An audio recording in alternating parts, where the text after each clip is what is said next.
الحمد لله نحمده ونستعينه ونستغفره ونؤمن به ونتوكل عليه ونعوذ بالله من شرور أنفسنا من يهده الله فلا مضل له ومن يضلله فلا هادي له ونشهد أن لا إله إلا الله وحده لا شريك له ونشهد أن سيدنا ومولانا محمدًا عبده ورسوله أعوذ بالله من الشيطان الرجيم بسم الله الرحمن الرحيم ربنا وابعث فيهم رسولا منهم يتلو عليهم آياتك ويعلمهم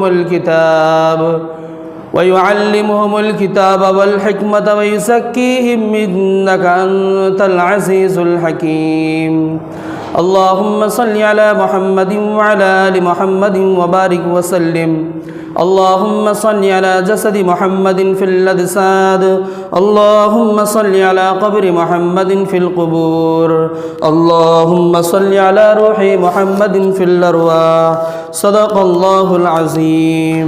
میرے پیارے نبی ہے وجہ تخلیق جہاں لوگوں، زمانے بھر میں ان جیسا بھلا آیا کہاں لوگوں۔ ذبیح اللہ اسماعیل کے عالی نسب سے ہے، وہی مشہور صادق اور امی جیسے لقب سے ہے۔ گھرانوں میں گھرانہ ان کا دنیا بھر میں اعلیٰ ہے جس کے پاس دل ان سے محبت کرنے والا ہے۔ بنو ہاشم کی قسمت کے ستارے جگمگا اٹھے کہ عبد المطلب خادم بنے ہیں کعبۃ اللہ کے۔ یہودی عالموں نے ان کو خوشخبری سنائی تھی، نبوت کی گواہی بھی بہت سے راہبوں نے دی۔ خدا نے لم یزل نے ان کو زمزم سے نوازا تھا، اور اس پر ان کا ایک بیٹے کی قربانی کا وعدہ تھا۔ جو قربانی کا قرعہ نکلا عبداللہ کا نام آیا، قریشی خاندانوں کا یہاں پر دل تڑپ اٹھا۔ میرے محترم بزرگ اور دوستو، اللہ تبارک و تعالیٰ کا احسان ہے، فضل ہے، کرم ہے کہ اللہ تبارک و تعالیٰ نے ہم کو اپنے احکام کی خاطر یہاں پہ جمع فرمایا اور دن کی نسبت سے کچھ باتیں سننے اور سنانے کی توفیق عطا فرمائی۔ میرے عزیزو، یہ جو مہینہ ہے اسلامی مہینے کے اعتبار سے ربیع الاول کا مہینہ ہے، اور اس مہینے کی جو خصوصیت جو فضیلت ہے وہ اس اعتبار سے ہے کہ اس مہینے میں سرور کونین رحمت للعالمین محسن انسانیت عبداللہ کے لخت جگر آمنہ کے جگر کے پارے شہنشاہ بطحہ تاجدار مدینہ احمد مجتبی محمد الرسول اللہ صلی اللہ علیہ وسلم اس مبارک مہینے میں تولد پذیر ہوئے۔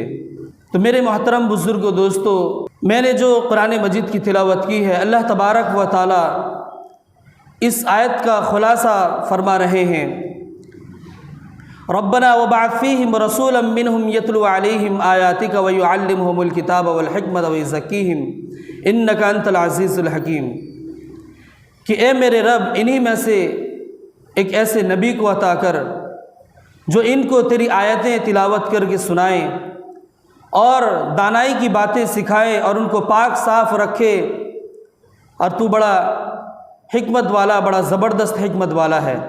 تو ربی جو ہے عربی زبان کا لفظ ہے، اس کا مطلب یہ ہے، ربی کا مطلب موسم بہار۔ آج سے 1400 سال پہلے ایک عرب کی ویران وادی میں ایک بہار آئی تھی۔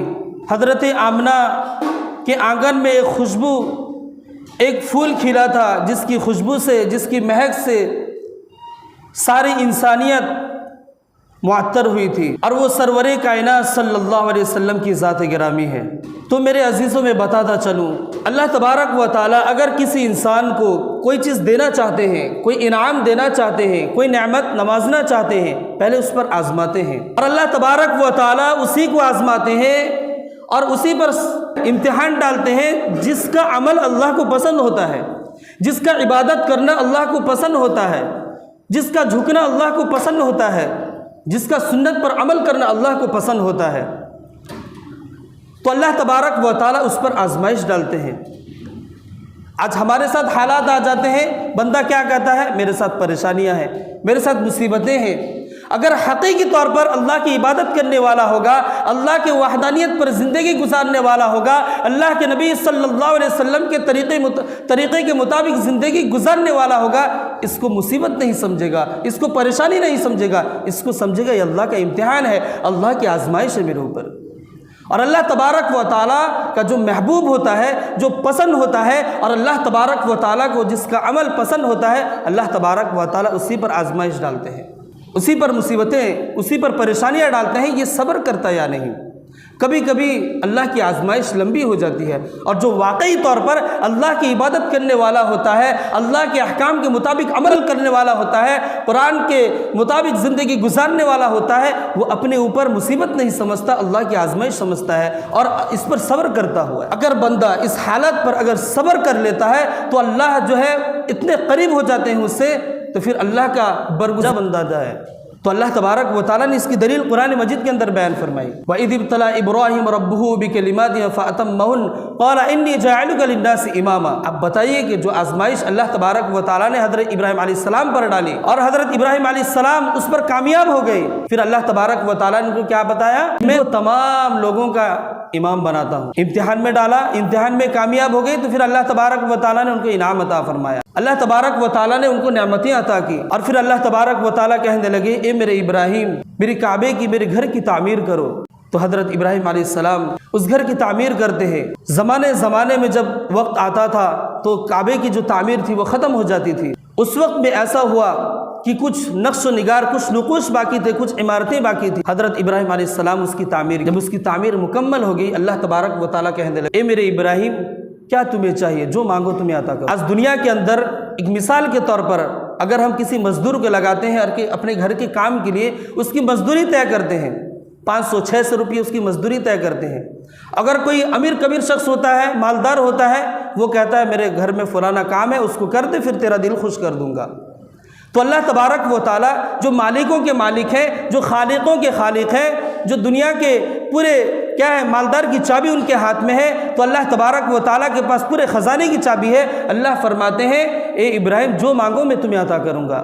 حضرت ابراہیم علیہ السلام ہاتھ اٹھا کر دعا کرنے لگے، ربنا وابعث فیہم رسولا منہم یتلو علیہم آیاتک ویعلمہم الکتاب والحکمۃ ویزکیہم انک انت العزیز الحکیم۔ اے میرے پروردگار، آپ نے گھر بنانے کے لیے کہا، میں نے گھر کی تعمیر کر دی، اب اس کو آباد کرنے والا بھیج دیجئے۔ اے میرے پروردگار، مجھے کوئی مال و دولت نہیں چاہیے، مجھے عزت نہیں، مجھے مال و دولت نہیں، کوئی ناز و نعمت نہیں، بس مجھے آمنہ کا لال چاہیے۔ میرے خاندان میں ایک نبی کو بھیج دے، ایک رسول کو بھیج دے۔ یا اللہ، میں نے تیرے گھر کی تعمیر کی اور تو اس کو آباد کرنے والا بنا دے۔ میں نے مدرسے تعمیر کی، اس کو اس میں پڑھانے والا، دین سکھانے والا بھیجا دیجیے۔ میں نے مسجد کی تعمیر کی، مسجدیں بنائی، دین سیکھنے والا بھیجا دیجیے۔ اور دعا کرنے والا کون تھا؟ حضرت ابراہیم خلیل اللہ۔ آمین کہنے والے اسماعیل ذبیح اللہ۔ اور اس واقعے کو جس کتاب میں بیان کیا کتاب اللہ، اور اس واقعے کو جس نبی کے لیے قبولیت بن کر یہ دنیا میں اترا، وہ محمد رسول اللہ صلی اللہ علیہ وسلم۔ اللہ کے نبی صلی اللہ علیہ وسلم میں کہا کرتے تھے کہ میں میرے دادا ابراہیم علیہ السلام کی دعا کی قبولیت بن کر دنیا میں اترا ہوں۔ تو میرے عزیزو، یہ بات کہنے کا مطلب کہ یہ ربیع الاول کا مہینہ چل رہا ہے، اسلامی مہینے کے اعتبار سے ایک مبارک مہینہ ہے، اور ہمارے پیارے حبیب صلی اللہ علیہ وسلم اس دنیا میں تشریف لائے، اور لانے کے بعد یہ دنیا کی جو حالات تھی، جو دنیا میں ظلم زیادتی تھی، یہ ختم ہوئی، جو جہالت تھی یہ ختم ہوئی، جو بے حیائی تھی وہ ختم ہوئی، اور انسانوں کے اندر انسانیت جاگی۔ حضرت آمنہ فرماتی ہیں کہ جب اللہ کے نبی صلی اللہ علیہ وسلم دنیا میں تشریف لانے سے پہلے، جب میرے بطن میں تھے، جب میرے پیٹ میں تھے، کچھ عجیب کیفیت میرے اندر محسوس ہوا کرتی تھی، کچھ کیفیت میں محسوس کرتی تھی۔ بتاتی ہیں کہ جب میں چل کر جاتی تھی، میرے پیر کے نیچے کوئی پتھر یا کوئی روڑا آ جاتا، وہ روئی کی طرح نرم ہو جایا کرتا تھا، اور میں پانی جس طرح عام طور پر دیہات میں ہوتا ہے، مستورات جو ہے پانی لانے کے لیے کنویں کے پاس ڈالتی ہیں، ڈول ڈالتی ہیں اور نکالتی ہیں۔ حضرت آمنہ بتاتی ہیں جب میں جا کر ڈول ڈالتی تو پانی جو ہے کنویں کے منڈیر تک خود آ جاتا، میں اس طریقے سے نکال لیتی تھی، اور یہ کیفیت بیان کرتی تھی۔ اور بتانے لگی اپنی سہیلیوں کو کہ جب سے یہ بچہ میرے بطن میں ہے، میرے پیٹ میں ہے، کچھ عجیب و غریب خواب دیکھا کرتی ہوں، عجیب عجیب کیفیت محسوس ہوتی ہے۔ ان کی سہیلیاں کہنے لگی کہ یہ جو موقع ہے، اس موقع پر جو ہے سایہ ہوا کرتا ہے، آپ لوہے کی کڑی بنا کر گلے میں ڈال دو۔ حضرت آمنہ فرماتی ہے کہ جب بچہ حمل سے ہوتا ہے، جب حمل سے ہوتی ہے کوئی عورت، ان کا حالت یہ ہوتا ہے کہ وہ اپنے اوپر بوجھ اور تکلیف محسوس کرتی ہے، لیکن جب سے یہ بچہ میرے پیٹ میں، میرے بطن میں ہے، میں نے کبھی تکلیف محسوس نہیں کی۔ تکلیف کا کوئی سامان آتا تو میرے لیے وہ آسان ہو جایا کرتا تھا، وہ آسان ہو جایا کرتا تھا۔ تو حضرت آمنہ کی جو سہیلیاں تھیں وہ مشورہ دینے لگیں کہ آپ جو ہے لوہے کا کڑا بنا کر اپنے گلے میں ڈال دو، پھر اس طریقے سے خواب نہیں آئے گا۔ تو وہ لوہے کا کڑا بنا کر اپنے گلے میں ڈال دی، اور رات میں سوئی، اسی رات میں خواب آئی۔ خواب کیا دیکھ رہی ہیں؟ بتاتی ہیں کہ ایک بزرگ شخص ہیں، سبز کلر کے عمامہ پہنے ہوئے ہیں، اور وہ اپنی شہادت کی انگلی سے میرے کڑے کی طرف اشارہ کیے، اشارہ کرتے ہی وہ کڑا ٹوٹ کر زمین میں گر گیا۔ اور وہ کہنے لگی بابا جان آپ کون ہیں؟ یہ کیا آپ نے ظلم کیا؟ کہنے لگی بیٹی میں ابراہیم خلیل اللہ ہوں، ابراہیم خلیل اللہ ہوں، میں تجھے بشارت دینے آیا ہوں کہ جس تیرے بطن میں جو بچہ ہے وہ کوئی معمولی بچہ نہیں، وہ سرور کائنات صلی اللہ علیہ وسلم پورے نبیوں کا سردار ہے تیرے بطن پر۔ میری غیرت کو گوارا نہیں ہوا کہ جس کے بطن میں، جس کے پیٹ میں جو دنیا کے بتوں کو، دنیا کے شرک کو مٹانے والا ہو اور اس کی ماں اس ہم پرستی میں مبتلا ہو جائے، میری غیرت کو گوارا نہیں ہوا۔ بیٹی تیرے بطن میں جو بچہ ہے وہ حق کا بلوالا کرے گا، اور وہ شرک بدعت کے کڑی کو توڑے گا۔ اور حضرت آمنہ فرماتی ہے کہ جب سے یہ بچہ میرے پیٹ میں ہے، میرے بطن میں ہے، مجھ سے اس دوران کچھ خوشبو آیا کرتی تھی، بہت بہترین خوشبو آیا کرتی تھی، اور یہ بات جا کر عرب کے مستورات تک پہنچ گئی، عرب کی عورتوں تک پہنچ گئی۔ عرب کی عورت کہنے لگی کیا بات ہے، سردار مکہ کی بہو بہت ہی قیمتی اور بہترین خوشبو استعمال کرتی ہے۔ جب یہ بات حضرت عبد المطلب کے پاس خبر پہنچی تو حضرت عبد المطلب اپنی اہلیہ جو اللہ کے نبی صلی اللہ علیہ وسلم کی دادی جان تھی ان سے کہنے لگی کہ آپ بھی آمنہ جو ہے آپ کی بھی بہو ہے، آپ ان سے جایا کرو، جا کر بولو کہ یہ اس وقت میں خوشبو استعمال نہ کرے، جو کہ وہ ابھی بیوہ ہے، عدت میں ہے، یہ خوشبو استعمال نہ کرے۔ تو حضرت آمنہ اللہ کے نبی صلی اللہ علیہ وسلم کی دادی جان کہنے لگی کہ کچھ دن گزر گئے، میں یہ کیفیت محسوس کر رہی ہوں کہ اس کے اندر جو جلال ہے، جو رنگ ہے، مجھے ہمت نہیں ہوتی کہ میں اس سے کچھ باتیں کروں۔ تو ایک مرتبہ حضرت عبد المطلب جو ہے اپنی بہو کو سامنے بیٹھا کر سمجھایا، کہنے لگی بیٹی اتنا مسحور کن خوشبو کون تجھے لا کر دیتا ہے؟ تو حضرت آمنہ فرماتی ہے میرے آنکھوں میں آنسو آ گئی، پھر کہ جو عورت بازار تک نہیں جاتی وہ کیسے خوشبو استعمال کر سکتی ہے، کون لا کر دے سکتا ہے؟ کہنے لگی بابا جان جب سے یہ بچہ میرے پیٹ میں ہے، میرے بطن میں ہے، ایسی ایسی کیفیت میں محسوس کرتی ہوں، ایسی عجیب و غریب چیز محسوس کرتی ہوں، اگر میں بتاؤں گی تو آپ مجھے پاگل اور دیوانی سمجھیں گے۔ میں جب چل کر جاتی ہوں تو میرے پیر کے نیچے اگر کوئی پتھر آتا ہے وہ روئی کی طرح نرم ہو جاتا ہے، جب میں پہاڑ کے قریب جاتی ہوں تو پہاڑ مجھ سے ہم کلام ہوتے ہیں، جب میں چاند کی طرف دیکھتی ہوں تو چاند مجھ سے ادب سے بجا لاتا ہے، جب میں زمین کی طرف رغبت کرتی ہوں تو زمین مجھ سے محبت سے شفقت کرتی ہے، جب میں کعبے کے پاس جاتی ہوں تو کعبہ مجھے خوشخبری سناتا ہے، اور جب میں چل کر جاتی ہوں تو میرے لیے زمین نرم پڑ جاتی ہے، جب میں کسی درخت کے پاس سے گزرتی ہوں تو درخت کی جو شاخیں ہیں وہ میرے لیے جھک جاتے ہیں۔ یہ بتاتی ہیں یہ کیفیت۔ اب اللہ کے نبی صلی اللہ علیہ وسلم دنیا میں نہیں آئے، ابھی ماں کے پیٹ کے اندر ہی یہ کیفیات ہیں، جب دنیا میں آئے تو پوری دنیا معطر، پوری دنیا خوشبو ہوگی۔ تو میرے عزیزو یہ جو مبارک مہینہ ہے، ربیع الاول کا مہینہ ہے، اس مبارک مہینے میں اللہ کے نبی صلی اللہ علیہ وسلم کے سیرت کو اجاگر کیا جاتا ہے، بتایا جاتا ہے، میری ذمہ داری نہیں، ہم سب کی ذمہ داری ہے کہ اللہ کے نبی صلی اللہ علیہ وسلم کے سیرت کو بتائیں، سیرت کو پڑھیں، سیرت کو صحیح طریقے سے سمجھیں، ہم سب کی ذمہ داری ہے۔